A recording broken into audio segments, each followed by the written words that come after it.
Last week, South Asia lit up like a powder keg as India and Pakistan squared off again. Islamabad thought that it could swagger in, lob a few shots at Indian civilians, and even eye the capital, but the stunt blew up in its face.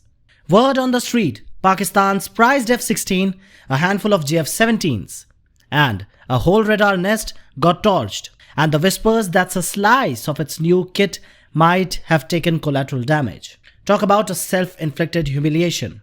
Now, as of now, both sides are staring at an awkward pause, wondering how the barrage of strikes on terror camps suddenly fizzled out. I read there is panic in Rawalpindi. The Osama fan club brigade finally realized that they had poked a much bigger bear and risked setting their own backyard on fire. Long story short, the so-called strategic depth collapsed the moment reality punched in. Pakistan's gamble turned into panic faceplant, live-streamed for the world, and its own rattled citizens to see. At midnight of 10th of May 2025, a very unusual activity in Pakistan's Sargodha region sparked intense speculation. Satellite images shows a rising plume. Social media posts from the area captured appeared to be a mushroom cloud. But what everyone forgot to mention was that there was also sirens and an earthquake. Hours later, some claimed that they heard a distant thud of an explosion, followed by an unsettling silence from official channels. There were no government statements, no press coverage, only intercepted communications and chatter among defense watchers. But one term quietly resurfaced: Kirana Hills, a site long associated with Pakistan's early nuclear weapon program. Located in the Punjab province, the Kirana Hills have gained notoriety in the 1980s as a covert testing ground for Pakistan's nuclear ambitions. With no access to large underground sites, Pakistan scientists reportedly conducted several cold tests there, non-fission experiments simulating nuclear detonations. These tests were carried out under the watch of A.Q. Khan's program that were kept under tight secrecy.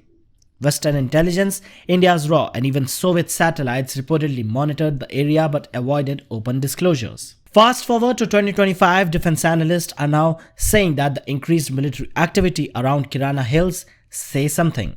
Reports indicate reinforced bunkers being restored, unusual engineering corpses movement, and blackouts in nearby towns. Some intelligence sources also suggested that Pakistan might have been repurposing the area for strategic weapon storage or refurbishment. But the bombing afterward may have put Pakistan in the bin. What followed remains unconfirmed, but everyone knows that the Indian army precisely suspected a precision strike.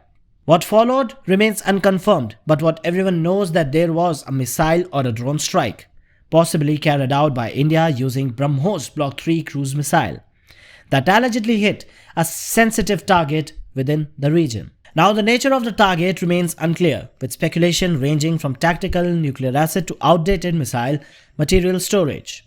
While both governments remain silent, analysts say that the lack of open conflict and the tightly controlled information flow point to a deliberate limited operation intends to neutralize a potential threat quietly, without any escalation. Kirana Hills, once buried in the history, appears to have stirred again, if only briefly, before being erased from the map once more. Surprisingly, immediately after this bombing, Trump and his company rushed to the scene for Pakistan, as Islamabad begged for a ceasefire, and Trump contemplated Modi to do so. Now the ceasefire is in place, but with that, a very disturbing silence is also in motion. Well, India is simply shrugging off what they say that they don't know anything about the Kirana Hills. But what is more disturbing here is that neither the Pakistan's government nor Prime Minister or even General Asim Munir is saying anything about it. It's a complete disturbing silence. Some claims also suggest that United States sent a plane to Pakistan to detect the radioactive leak, while Egypt also sent a cargo plane carrying boron, which is used to dampen the radioactive materials to reduce their effect. Similarly, what we have seen during the Chernobyl disaster. Whereas the rumors are also floating that the province of Punjab is also stockpiling food and everything. Meanwhile, inner circles of Pakistan army have already been advised to take care of what is left in Kirana Hills. Now, if India did hit the Kirana Hills, Whether by the design or in the fog of war, it is still a direct blow to Pakistan's nuclear ego. A strike like that, even if silent, is a mockery at a scale Islamabad simply can't spin. But the real question, did it actually happen? And if it did, why the defining silence from Pakistan? Well, the answer is pretty simple. First, because admitting it would be beyond humiliating. And second, Modi didn't strike the civilian targets or reactors. He hit a nuclear arsenal in a moment that looked and felt like a war. What is he supposed to do? Clap hands and do nothing? So right now, Pakistan is not denying it, neither it is confirming it. Just frozen, and that silence, well, it is actually screaming. Because somewhere deep in Rawalpindi's war room, they know something serious went down, and they're not ready for the world to find out.